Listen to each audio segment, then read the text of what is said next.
1 2 3 start. नमस्कार शेतकरी बंधूंनो, आज दिनांक 17 ऑगस्ट. ही आपली फुले किमा या व्हेरायटी आहे. हिला आज 45 दिवस पूर्ण झाले आहे. 1 ते 2 जुलैची लागवड होती. टोकननी आपण 8 इंचावर लावलेलं आहे आणि 25व्या दिवशी याला ॲक्टरा आणि इसाबियन ही फवारणी आपण घेतलेली होती आणि सोबत चिलेटेड पेरस घेतलं होतं. ॲक्ट्रा म्हणजे थायमेक्टोझॉन आणि इसाबियनमध्ये अमिनो ॲसिड आणि काही हायली प्रोटीन आहे.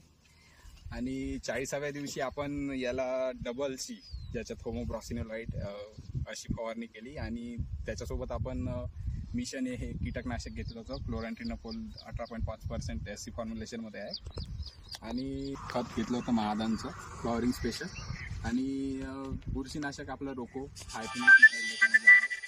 ते असं घेतलं आणि त्याच्यात आता तुम्ही त्याचे रिझल्ट बघू शकता या फवारणीचे. हे बघा इथे किती असं इथेच दाखवतो म्हणून नाही, हे बघा कुठे पण बघू शकता तुम्ही, इथे कुठे पण बघू शकता. आणि आपण हे शेताच्या हे बघा याची वाढ पण एकदम मांडीपर्यंत झालेली आहे आणि बघू शकता एकदम शेंड्यापर्यंत फुलं आहे, खालून तर वरपर्यंत. बघू शकता याची